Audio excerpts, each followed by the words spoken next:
A single podcast moment is cutting straight through years of border talking points. A legal immigrant looks a top Democrat in his eyes, Pete Buttigieg, and said something the media never wanted aired. He said that he felt safer under Donald Trump, not under open borders, not under the excuses the Democrats have used for years, but under strong enforcement. And that statement alone is sending shockwaves through the immigration debate without a single statistic on screen. Because when lived experience collides with polished narratives, reality has a way of winning. And this clip is spreading fast for a reason. It challenges assumptions about who border chaos really hurts, and it raises uncomfortable questions about safety, fairness, and who actually benefits when the laws are ignored. And I want you guys to let me know in the comments, do you trust lived experience or just political talking points? Because what you guys are about to hear changes how this entire argument sounds. Stay with me. My name is Tom. I'm with the Daily Beltway, and I'm also a White House correspondent for the Next News Network. And we're breaking down a viral podcast exchange that is forcing a serious conversation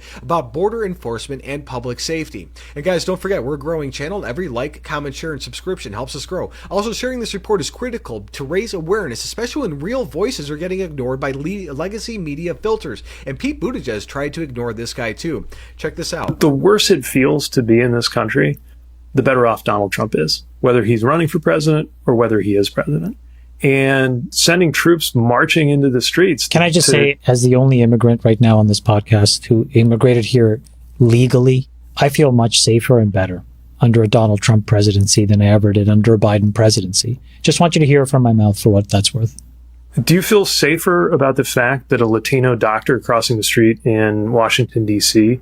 Is getting hassled or harassed because they're brown? I don't think that I've heard that. Now, okay, so you're not aware of any case in which a U.S. citizen who is... Me, no. Like you're but I will tell you, for example, after 9/11... Wait, you're on a podcast commenting about immigration. Surely you have some level of awareness. Let me tell you, after 9/11, for example, for years I had SSS on my boarding passes.